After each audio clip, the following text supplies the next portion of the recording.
Specially medical college के बारे में ऐसा कहा जाता है कि सीनियर्स जो हैं उनका बिहेवियर बहुत ज़्यादा जो है नेगेटिव होता है। ये बात ठीक है। मुझे एडमिनिस्ट्रेशन में क्यों आना था? क्योंकि मुझे लगता था कि तो ये किस्सा बड़ा इंटरेस्टिंग सा है, मतलब क्योंकि मैंने कई सारे एस्पिरेंट्स को सिर्फ इसलिए बाहर होते हुए देखा है। मैं पढ़ पाई, मैं सफल हो पाई क्योंकि नमस्कार, मेरा नाम डॉक्टर मुदिता शर्मा है। यूपीएससी की सिविल सेवा परीक्षा में इस बार मुझे 381वां स्थान हासिल होकर आईडीएएस जो है वो पोस्ट मिली है। लेकिन यहाँ जो है मेरा परिचय आईडीएएस से पहले एक डॉक्टर होने का जो परिचय है, वो जो मेरी जर्नी रही है एक डॉक्टर बनने की इंटरेस्टिंग जो स्टोरी है, वो मैं आपसे साझा करना चाहूँगी। 2012-13 का ये टाइम था और 12th क्लास तक क्योंकि मैं घर पे ही रही थी, कभी घर से बाहर हमारा जाना नहीं हुआ इस तरीके से रहने के लिए। तो अपने आप में ये, क्योंकि आजकल जो हम जो जी रहे हैं, ये जो कोचिंग वाला जो समय चल रहा है, तो फोमो से ही कई बार पेरेंट्स अपने बच्चों को भेज देते हैं। उनको लगता है कि अगर हमारा बच्चा बाहर नहीं गया तो बाकी बच्चे पूरी प्रिपरेशन कर रहे हैं तो वो पीछे रह जाएगा। तो कहीं ना कहीं ये हेजिटेशन, ये डर, ये कंसर्न्स मेरे पेरेंट्स की भी थी कि सब बच्चे प्रॉपर टेस्ट सीरीज और उस माहौल में तैयारी कर रहे हैं तो हमारा बच्चा पीछे ना रह जाए। तो मैंने भी तैयारी की, मैंने भी कोचिंग की और एकदम से मैथ्स से बायो में आना, ये मेरे लिए एक बहुत चैलेंजिंग टास्क था। लेकिन उस टास्क की अपने आप की कुछ जो है सकारात्मक पहलू भी थे, कुछ नकारात्मक पहलू भी थे। नकारात्मक पहलू ये था कि एक सब्जेक्ट जो 50% वेटेज रखता है बायो, वो मेरा बिल्कुल प्रिपेयर नहीं था। और बाकी 2 सब्जेक्ट केमिस्ट्री और फिजिक्स जो कि 50% वेटेज रखते हैं, वो मेरे आईआईटी लेवल के प्रिपेयर थे। तो इन दोनों को बैलेंस करते हुए उस 1 साल मैंने नीट की प्रिपरेशन शुरू की। मुझे याद है, मुझे बहुत ज़्यादा बैक पेन होता था, बट मुझे ये था कि इसी साल मुझे एग्ज़ाम निकालना है। तो कैसे जैसे-तैसे करके कुछ देर लेट के, कुछ देर पढ़ के, कुछ देर बैठ के मैंने उस साल 1 साल पढ़ाई की अच्छे से। और मुझे लगता है यूपीएससी से भी ज़्यादा मेरे जीवन में सबसे ज़्यादा अगर मैंने कभी पढ़ाई की है तो वो 1 साल वो नीट का था, जब मैंने पढ़ाई की थी। और क्योंकि नीट नया-नया आया था, फर्स्ट हमारा ही नीट था, तो तब ये नहीं पता था कि ये एग्ज़ाम कैसा होने वाला है, क्या क्वेश्चन पैटर्न होगा इसका। तो एकदम सब कुछ ब्लाइंड चल रहा था, कोई एस्टैब्लिश्ड अप्रोच नहीं थी। तो उसके चक्कर में बहुत ज़्यादा भी पढ़ना पड़ा कि क्या पता ये पूछ ले, क्या पता ये पूछ ले। तो एनसीईआरटीज़ पे फोकस रखते हुए मैंने, अगर मैं सब्जेक्ट वाइज़ बताऊँ तो जैसे मेरी अप्रोच जो है वो 2013 वाली अप्रोच है, बट उसके बाद भी मैं लगातार नीट के पेपर्स के टच में रही हूँ, क्योंकि मेरे कई कज़िन्स ने, मेरे अपने भाई-बहनों ने एग्ज़ाम दिए हैं। तो मैंने सब्जेक्ट वाइज जो अप्रोच रखी वो ये थी कि बायो को मैंने कंप्लीटली एनसीईआरटी से तैयार किया। एनसीईआरटी से तैयार करने के बाद मुझे नहीं पता वो बुक आती है, यानी अली नाम से एक बुक आती थी, उसमें जो है एमसीक्यूज थे एनसीईआरटी बेस्ड। तो एनसीईआरटी बेस्ड एमसीक्यूज जो है वो मैंने सॉल्व किए। तो आप लोग भी ये कर सकते हैं, बायो की बुक को रिवाइज करने के बाद, अच्छे से पढ़ने के बाद एनसीईआरटी बेस्ड एमसीक्यूज जो हैं उनको आप सॉल्व करें। मैंने 2 चीज़ देखी है जो हम डिफ़िकल्टी फेस करते हैं। एक तो क्या होता है कि जब हम पढ़ना स्टार्ट करते हैं, तो उसमें बीच में कई सारे एग्ज़ाम्पल आते हैं, जो कि फैक्चुअल होते हैं। और जब हम रीडिंग करते हैं, तो वो एग्ज़ाम्पल हमें तुरंत याद नहीं होते हैं। तो हम ये सोचते हैं कि इस एग्ज़ाम्पल को तो हम बाद में याद करेंगे अगली रीडिंग में। तो ये गलती ना करें। आप जब बायो की बुक पढ़ रहे हों, जब एग्ज़ाम्पल आए, उस एग्ज़ाम्पल को तुरंत आप तभी याद कर लें। ये बात एकदम ठीक है कि आप 3-4 दिन बाद उस एग्ज़ाम्पल को भूल जाएँगे। लेकिन यकीन मानिए, जब आप सेकंड रीडिंग में उन एग्ज़ाम्पल को दोबारा याद करेंगे, तो वो आपका स्ट्रेंथन ही होगा। तो इस तरीके से मैंने मेरी बायो की जो है बुक्स प्रिपेयर की। 11th और 12th मैंने दोनों एक ही साल में पढ़ी थी। तो एनसीईआरटी मैं मानती हूँ, मेरा पर्सनली ऐसा मानना है जो मैंने किया है, कि बायो की एनसीईआरटी आपकी टिप्स पे होनी चाहिए। इतना टिप्स पे होनी चाहिए कि आपको ये पता हो कि एनसीईआरटी के इस पेज पे, इस लाइन में ये एग्ज़ाम्पल लिखा है। तो इतना ये ओरिएंटेशन लेफ्ट, राइट, ऊपर, नीचे आपको होना चाहिए। इतनी एनसीईआरटी आपकी प्रिपेयर होनी चाहिए। दूसरा फिजिक्स और केमिस्ट्री। केमिस्ट्री में इनऑर्गेनिक केमिस्ट्री को लेके बच्चों को बहुत दिक्कत आती है। तो इनऑर्गेनिक केमिस्ट्री में मैं यही कहना चाहूँगी कि जब तक आपके पीरियोडिक टेबल के कंसेप्ट अगर क्लियर नहीं हैं, अगर आपको मेटल और नॉन मेटल, उनके जो है चार्जेस क्या हैं, वो किस तरीके से रिएक्ट करते हैं, उनकी प्रॉपर्टीज़ क्या हैं, उनको अगर आप नहीं जानते हैं, तो इनऑर्गेनिक केमिस्ट्री आपके लिए बहुत टफ होने वाली है। तो केमिस्ट्री को कंसेप्ट से पढ़ना स्टार्ट करें। तो आप केमिस्ट्री को कंसेप्ट क्लियर करते हुए चलें। स्पेशली आयनिक इक्विलिब्रियम, ये सब हुए, ये सब कंसेप्ट के बिना हो ही नहीं सकते हैं। और ऑर्गेनिक केमिस्ट्री में नेम रिएक्शन से सारे बच्चों को डर लगता है, तो मैं ये कहूंगी कि एक सेपरेट पेपर पे या छोटी सी कॉपी में सारे नेम रिएक्शंस एक साथ रख लें और दोस्तों के साथ हंसी मजाक में खेलते हुए उन नेम रिएक्शन को कोरिलेट करते हुए याद करें। तीसरा, मैंने भाई बहनों में, मेरे कजिन्स में, जितने भी बाकी लोगों से मैं मिली हूँ, मुझे लगता है सबसे ज्यादा भय जो भी नीट के एस्पिरेंट में है वो फिजिक्स को लेके है, क्योंकि फिजिक्स, उनको लगता है कि फिजिक्स तो बहुत डरावनी चीज है। तो मैं ये कहना चाहूंगी कि फिजिक्स एक बहुत साइंटिफिक सब्जेक्ट है और वो एकदम पिन टू पिन चलता है, उसमें कुछ भी जो है सब्जेक्टिव नहीं है, सब कुछ ऑब्जेक्टिव है। एक बार अगर आप फिजिक्स के कंसेप्ट पे पकड़ कर लेंगे, एक बार आप उस प्रिंसिपल को समझ लेंगे कि न्यूटन के तीनों लॉज आखिर कहना क्या चाहते हैं, मोमेंटम आखिर क्या है, कॉलिजन आखिर क्या है, अगर आप ये सारा कंसेप्ट बिल्ड कर लेंगे। मैंने फिजिक्स के लिए क्या अप्रोच की थी कि मैंने रेफरेंस बुक जो भी थी, एनसीईआरटी को रेफरेंस बुक थोड़ा थोड़ा सेलेक्टिवली माना, उसके अलावा जो भी टीचर जो थे उनके नोट्स जो थे उसको मैंने कंसेप्ट बिल्ड किए। कंसेप्ट बिल्ड करने के बाद हर चैप्टर के मैंने A4 साइज शीट पे अलग से फॉर्मूलाज लिख लिए। तो मेरे पास जब मेरा एग्जाम था उससे पहले सारे चैप्टर के A4 साइज के शीट्स में फॉर्मूला क्लियर कट लिखे हुए थे, तो मेरे को फिजिक्स रिवाइज करने में बहुत आसानी हुई। तो जब फिजिक्स के आपके फॉर्मूलाज आपको याद है, कंसेप्ट आपको याद है, तो फिर आपको क्वेश्चन करने में कोई दिक्कत नहीं आएगी। अब इसमें क्या किया जा सकता है, तो मैंने जो किया, क्योंकि मैं मैथ्स बैकग्राउंड से आई थी, मेरे को बहुत ज़्यादा प्रिपरेशन नहीं थी बायो की, तो मेरे टेस्ट में मार्क्स बहुत कम आते थे। तो मैंने जो मिस्टेक देखी है यूजुअली एस्पिरेंट में, कि टेस्ट में जब मार्क्स कम आते हैं तो वो डीमोटिवेट होके, या जब वो टेस्ट में मार्क्स कम आएंगे तो घर वालों को क्या बताएंगे, ये सोच के फिर वो टेस्ट ही नहीं देते हैं, टेस्ट को स्किप करते रहते हैं। वो सोचते हैं कि टेस्ट दूंगा तो टेस्ट में मार्क्स कम आएंगे, तो कम आएंगे तो घर वाले बोलेंगे पढ़ाई नहीं कर रहे हैं। तो इसकी बजाय मेरी अप्रोच ये थी कि टेस्ट जो हैं वो रेगुलर देने हैं। तो मैं जितने टेस्ट हुए थे मैंने सारे टेस्ट दिए, और मेरा ये मानना है कि टेस्ट को आपको इस तरीके से लेना चाहिए कि जैसे हमारे टाइम पे 180 क्वेश्चन होते थे, अभी 200 आते हैं जिसमें से 180 करने होते हैं, तो 20 क्वेश्चन स्किप करने होते हैं। तो फिर से 200 क्वेश्चन के कंसेप्ट आपके पास एक पेपर में होते हैं। आप टेस्ट पेपर दे के आए, और वो टेस्ट पेपर दे के आके मैंने देखा है लोगों को वो पेपर रोल करके और डेस्क के नीचे डालते हुए, और वो पेपर कभी नहीं निकलता वापस। तो ये गलती ना करें। आप जब टेस्ट पेपर दे के आए, किसी भी संस्थान का अगर थोड़ा ऑथेंटिक टेस्ट पेपर वो है, तो उसमें इतने कंसेप्ट तो होंगे कि आपका सब्जेक्ट थोड़ा प्रिपेयर हो जाएगा। तो वो सारे 200 क्वेश्चन जो है, मेक श्योर कि बायो के पूरे क्वेश्चन जो हैं वो आपको अच्छे से याद हो, उसका सारा कंसेप्ट आपकी बुक से सब कुछ आपको याद हो। और फिजिक्स और केमिस्ट्री के भी जितने क्वेश्चंस हैं उनको आप पर्सनली घर आके सॉल्व करें, उनके सोल्यूशन देखें। तो एक टेस्ट पेपर को सॉल्व करने में आपको 5-6 घंटे लगेंगे, लेकिन उन 5-6 घंटों में आपका जो है पूरा 200 क्वेश्चन का पूरा एक जखीरा तैयार हो जाएगा। तो ये जरूर करें।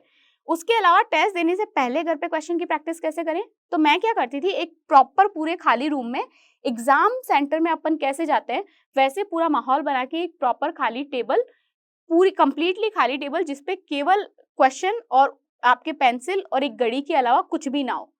तो मैं 3 घंटे का टाइमर लगाती थी, उन सारे क्वेश्चंस को एग्जैक्टली टाइमर लगा के फिल करती थी। ओएमआर जो होती थी उसके मैंने प्रिंट्स निकाल रखे थे, मैं वहीं पे ओएमआर फिल करने की भी प्रैक्टिस करती थी, क्योंकि मैंने कई सारे एस्पिरेंट्स को सिर्फ इसलिए बाहर होते हुए देखा है कि उन्होंने ओएमआर ढंग से फिल नहीं की। अगर आप ओएमआर ढंग से फिल नहीं करते हैं, कई बार क्या होता है, हम ये सोचते हैं 3 घंटे हैं, पहले सारे क्वेश्चन कर लेते हैं, बाद में 10 मिनट में ओएमआर भर लेंगे, तो आपका टोटल वेस्ट है वो अटेम्प्ट। आप 10 मिनट में ओएमआर नहीं भर पाएंगे, आपकी ओएमआर छूटेगी, या फिर आप हड़बड़ी में गलत भर के आएंगे। और यकीन मानिए, एक एक क्वेश्चन सही या गलत होना या उसका छूटना आपकी रैंक या आपका सिलेक्शन होना या नहीं होना डिसाइड करता है, स्पेशली तब जब नीट में कंपटीशन इतना ज्यादा बढ़ गया हो। तो आप शुरू से अपने घर पे ओएमआर फिल करने की प्रैक्टिस करें। मैं वो पूरे 3 घंटे सारे क्वेश्चंस को सॉल्व करती थी एकदम टाइमर लगा के। फिर मैं एक बार उन क्वेश्चंस को चेक करती थी। तो मुझे ऐसा लगता है कि मान लीजिए कि फिजिक्स के 45 क्वेश्चन में से मेरे 28 या 30 सही हुए हैं और ये 15 क्वेश्चन गलत हुए हैं। तो मैं क्या करती थी कि दोबारा एक सेकंड राउंड लेती थी उन 15 क्वेश्चन का जो मेरे गलत हुए हैं, कि क्या पता सिर्फ मैंने जल्दबाजी में गलत कर दिया हो, या सिर्फ कैलकुलेशन एरर की वजह से वो क्वेश्चन गलत हो गया हो, या फिर कि मैंने ध्यान से नहीं पढ़ा। तो आप जो है उन 15 क्वेश्चन को दोबारा अटेम्प्ट करें, और आप ये पाएंगे कि उन 15 में से 5-7 क्वेश्चन आपके फिर से सही हो गए। सेकेंड राउंड होने के बाद फिर मैं देखती थी कि अब 6, 7, 8 क्वेश्चन ऐसे बचे हैं जो मुझसे सेकेंड राउंड में भी नहीं हुए। एक थर्ड अटेम्प्ट में लेने की कोशिश करती थी कि हो सकता है क्वेश्चन थोड़ा टफ हो, थोड़ी मेहनत से, थोड़े टाइम बाउंड तरीके से बाहर निकल के ये सॉल्व हो जाए। तो मैं उसको तीसरे राउंड में सॉल्व करने की कोशिश करती थी। अगेन 2-3 क्वेश्चन तो ऐसे बच ही जाते थे जो आपसे सॉल्व नहीं ही होते थे 3 राउंड के बाद भी। तो फिर मैं क्या करती थी, अपनी टेक्स्ट बुक में जाके, अपनी रेफरेंस बुक जो भी थी, नोट्स जो भी थे, उनमें जाके उन क्वेश्चन का कांसेप्ट देखती थी, सॉल्यूशन देखती थी, तो वो मेरे क्वेश्चंस प्रिपेयर हो जाते थे। तो मैंने घर पे जब भी टेस्ट क्वेश्चन की प्रैक्टिस की है, मैंने हमेशा 2-2, 3-3 राउंड्स में प्रैक्टिस की है कि जो क्वेश्चन छूट गए उनको वापस अटेम्प्ट करना, इस तरीके से। तो ये करने से मुझे 3 घंटे में क्वेश्चन पेपर कंप्लीट करने की और हर क्वेश्चन को अटेम्प्ट करने की टेंडेंसी जो है वो डेवलप हो गई। तो मेरा जो था सिलेक्शन जब हुआ, मेरा फर्स्ट नीट के अटेम्प्ट में पहला ही नीट था और मेरा एक ही ड्रॉप में सिलेक्शन हो गया था। तो मेरी रैंक जो थी वो 6000 कुछ थी, ऑल इंडिया रैंक, और मुझे राजस्थान में स्टेट कोटा से जो है डॉक्टर एसएन मेडिकल कॉलेज मिला था, संपूर्णानंद मेडिकल कॉलेज। तो ये किस्सा बड़ा इंटरेस्टिंग सा है, मतलब मेरी जो बेस्ट फ्रेंड थी वो मेरे साथ ही थी कोचिंग में, तो हम दोनों प्रिपेयर कर रहे थे, और क्योंकि उसके पास 11th-12th में भी बायो थी तो वो बड़ा अच्छा प्रिपेयर कर रही थी, तो ऐसा लग रहा था कि उसको बहुत अच्छा कॉलेज मिल जाएगा और मुझे शायद पीछे के कोई कॉलेज मिले।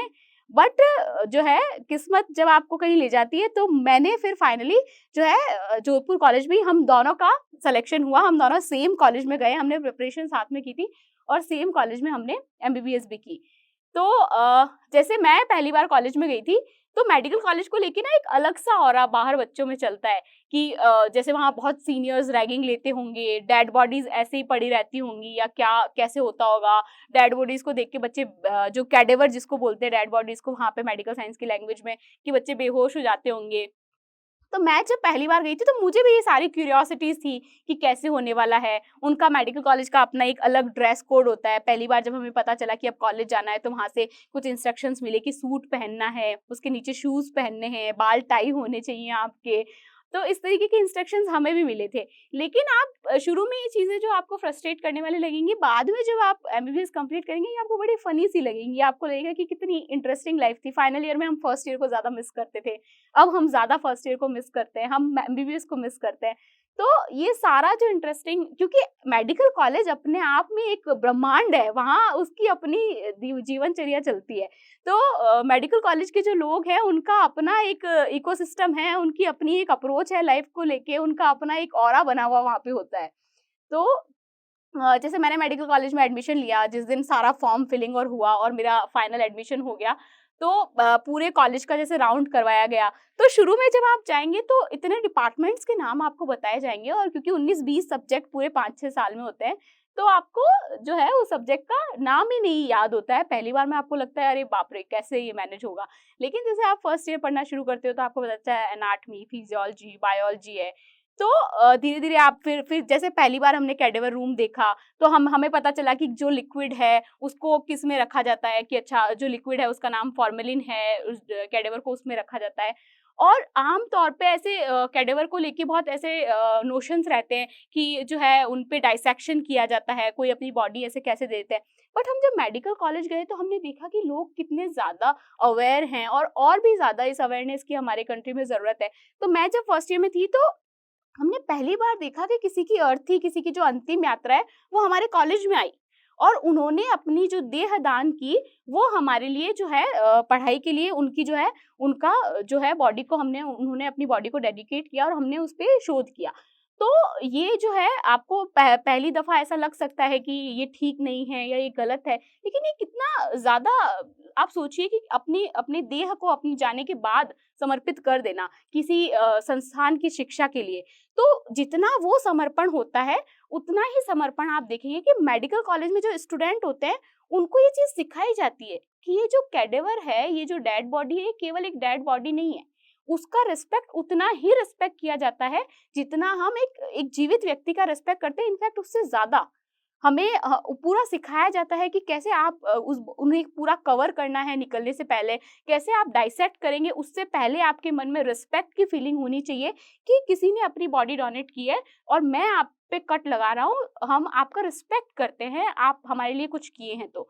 तो ये छोटी-छोटी चीज़ें जो मेडिकल कॉलेज से बाहर नहीं सुनाई देती है, वो एक आप जो है कर्टसी वाली फीलिंग, एक ग्रेटफुलनेस वाली फीलिंग जो है आप मेडिकल कॉलेज में जाके सीखते हैं। स्पेशली मेडिकल कॉलेज के बारे में ऐसा कहा जाता है कि सीनियर्स जो हैं उनका बिहेवियर बहुत ज़्यादा जो है नेगेटिव होता है। ये बात ठीक है, कई जगह दिक्कतें हैं, अपनी चिंताएं हैं, लेकिन जैसे मैंने सीखा है तो जितने सीनियर्स अगर कोई आपके साथ शुरू में स्ट्रिक्ट बिहेवियर कर रहे हैं, वही आपके साथ सबसे लास्ट में आप देखेंगे पाएंगे कि 5-6 साल होते होते वो सीनियर्स आपके लिए एक फैमिली हो जाएंगे। जैसे मेरी जो सीनियर थी, मेरी जो फेवरेट सबसे जो करंट सीनियर थी, तो वो मुझे बहुत स्नेह रखती थी। तो ऐसा होता है कि मेडिकल कॉलेज में शुरू में बहुत सारी फाइल्स और डायग्राम्स आप अपने सीनियर्स के भी बनाते हैं, तो मुझे बहुत ज़्यादा बर्डनसम वो काम ज़्यादा हो जाता था, तो लगता था कैसे इतनी फाइल्स बनाएँगे। तो उन सीनियर ने मेरी ऐसे हेल्प की कि उनकी फाइल मेरे पास ही रहती थी। वो बोलती थी जब भी कोई आए बोल देना कि उन बॉस की फाइल मेरे पास है, तो मैं आपकी नहीं बना पाऊँगी। तो इस तरीके से, और फिर आज भी 10 साल होने के बावजूद भी मेरा उनसे जो रिश्ता एक बड़ी बहन का रिश्ता है। तो इस तरीके से और अब तो रैगिंग के बारे में जितना कहा जाता है कि भई उसके लिए बहुत ज़्यादा रेगुलेशन गवर्नमेंट ने की है। मुझे याद है पहली बार जब जो है एक फ़ोन कॉल वाली गाइडलाइन आई थी, वो नंबर मुझे आज भी याद है, 1800-180-5522 पे आप कॉल करें और रैगिंग की कंप्लेन करें। तो ये सारी चीज़ें जो है मेडिकल कॉलेज में होती है। और फिर जब आपकी एमबीबीएस कंप्लीट होने वाली होती है, तब आपको रियलाइज़ होता है कि अरे ये तो इतना सुनहरा जो समय है वो जा रहा है। तब फाइनल ईयर में आपको लगता है जल्दी से खत्म हो, और इंटर्नशिप आते-आते लगता है अरे इतनी जल्दी क्यों खत्म हो गया। और इनफैक्ट जब आप आगे भी जाके पीजी करेंगे, या फिर अगर यूपीएससी की तरफ भी आए या कोई और भी वेंचर, कुछ लोग हॉस्पिटल मैनेजमेंट में भी जाते हैं, तो उस सब में आप सबसे ज़्यादा किसी को मिस करेंगे तो वो आपकी एमबीबीएस का जो है वो टेन्योर होगा। पेरेंट्स को मैं ये कहना चाहूँगी कि एमबीबीएस जो है अच्छी बात है, बहुत रेपुटेटेड जॉब है, लेकिन ये इतनी ही रिगरस और हार्ड वर्किंग सर्विस भी है। आपका जो बच्चा है उसको पूरे 5 साल में 19-20 सब्जेक्ट्स पढ़ने पड़ेंगे। ना सिर्फ पढ़ने पड़ेंगे, सीरियसली पढ़ने पड़ेंगे, उसमें कोई भी लापरवाही जो है उसको बैक लेके आ जाएगी, और बैक जब उनकी लगेगी तो आप 6 महीने पीछे हो जाएँगे, वो अपने आप में एक स्ट्रेसफुल सिचुएशन होती है। तो सबसे पहले ये देखें कि आपका बच्चा वाक़ई डॉक्टर बनना चाहता है या नहीं बनना चाहता है। क्योंकि उनकी इच्छा के बिना उनके लिए ये बहुत बर्डनसम होगा। मैं राजस्थान से आती हूँ, कोटा की सुसाइड्स की बात अक्सर खबरों में रहती है। तो मैं इसीलिए और ज़्यादा कहना चाहूँगी कि मैं पढ़ पाई, मैं सफल हो पाई, क्योंकि मेरे पेरेंट्स ने कभी मुझे इस बात का तनाव नहीं दिया कि मेरे कितने नंबर आए हैं। उनका नंबर पूछना, मुझे कभी ये नहीं लगा कि नंबर कम आएँगे ये बताऊँगी तो वो मुझ पे गुस्सा करेंगे, या वो इस चीज़ को एक्सेप्ट नहीं करेंगे। तो आप प्लीज़ अपने बच्चों को उन कम्फर्ट ज़ोन में लाएँ, उनके नंबर कम आए तो उन्हें मोटिवेट करें, और अगर वो नहीं निकाल पा रहे हैं ये एग्ज़ाम, तो इस बात को समझने की कोशिश करें कि उन्होंने कोई गुनाह नहीं किया है। जो बच्चा एक चीज़ में अच्छा नहीं है, वो हो सकता है किसी और चीज़ में अच्छा हो। किसी न किसी चीज़ में तो वो ज़रूर अच्छा होगा, उसको हमें पहचानने की ज़रूरत है।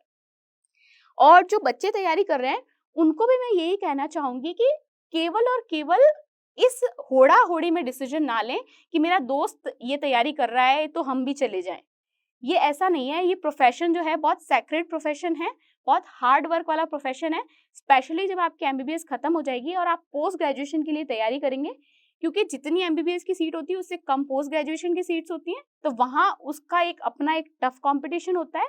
तो पोस्ट ग्रेजुएशन के टफ कंपटीशन को फाइट करना नीट से भी ज़्यादा टफ होता है। तो नीट पीजी, फिर जब आप 6 साल की एमबीबीएस कर चुके हो तो उतना पढ़ाई को सस्टेन करना, फिर 3 साल की पीजी आपकी होती है।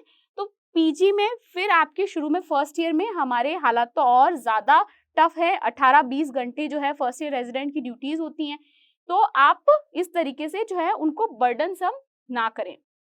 तो 6 साल, फिर पीजी 3 साल, और अभी हम जिस दौर में जी रहे हैं वो सुपर स्पेशलिटी का दौर है, तो फिर 3 साल और सुपर स्पेशलिटी। तो ये 10-12 साल की पढ़ाई वाक़ई अगर आप करने को तैयार हैं, तो ही सोच समझ के डिसीज़न लें। और मेरा जैसे अगर मैं कोई एक अच्छा-सा किस्सा याद करूँ, तो मैं जब जैसे ये सर्विस जो है इसकी सबसे बड़ी बात ये है कि आपको सेंस ऑफ सैटिस्फैक्शन इस सर्विस में मिलेगा। क्योंकि कई बार ऐसे मोमेंट आएँगे कि आप जो है वो किसी को सर्व कर रहे हैं, किसी को ठीक कर रहे हैं, तो आपको ऐसा अंतरात्मा में दिल तक ये चीज़ छुएगी कि मेरे हाथों से ईश्वर ने किसी का कुछ भला करवाया है, या मैं इतना सक्षम हो पाया कि किसी को कुछ हेल्प कर पाया। तो जैसे कि मेडिकल साइंस के बाद भी आपके पास बहुत सारे करियर ऑप्शंस हैं। आप पीजी कर सकते हैं, सुपर स्पेशलाइजेशन कर सकते हैं, या फिर कई लोग जो हैं हॉस्पिटल मैनेजमेंट में, उनको अगर लगता है कि उनकी मैनेजमेंट स्किल्स ज़्यादा अच्छी हैं तो वो कर सकते हैं। कई लोग एडमिनिस्ट्रेशन में जाते हैं। मुझे एडमिनिस्ट्रेशन में क्यों आना था? क्योंकि मुझे लगता था कि केवल हेल्थ सेक्टर में सर्व करने की बजाय मैं अम्ब्रेला सेक्टर चूज़ करना चाहूँगी, जिसमें सारे सेक्टर्स का कुछ ना कुछ हो और अलग-अलग माध्यमों से आप जो है पब्लिक सर्विस कर पाएँ। इसलिए मैंने चूज़ किया। बट मेडिकल साइंस अपने आप में एक बहुत अच्छा विषय है और आप वहाँ पे काम करना, वो भी एक अच्छी सर्विस है, आप वहाँ पे काम करना बहुत एन्जॉय करेंगे। तो क्योंकि कविताएँ जो हैं मेरे जीवन का महत्वपूर्ण हिस्सा है और जब भी मैं कुछ संघर्ष वाला या फिर कुछ सफलता वाला बोलती हूँ तो मुझे एक कविता ज़रूर याद आती है, तो गोपाल दास नीरज साहब की एक कविता है। अगर आप सेलेक्ट ना हो, जैसे मेरा आईआईटी में सिलेक्शन नहीं हुआ बट नीट में हो गया और जिनका नीट में नहीं होगा उनका कहीं और हो जाएगा, तो उसी पे मैं ये कहना चाहूँगी कि पल-पल अश्रु बहाने वालों, मोती व्यर्थ बहाने वालों, कुछ सपनों के मर जाने से जीवन नहीं मरा करता है, जीवन नहीं मरा करता है।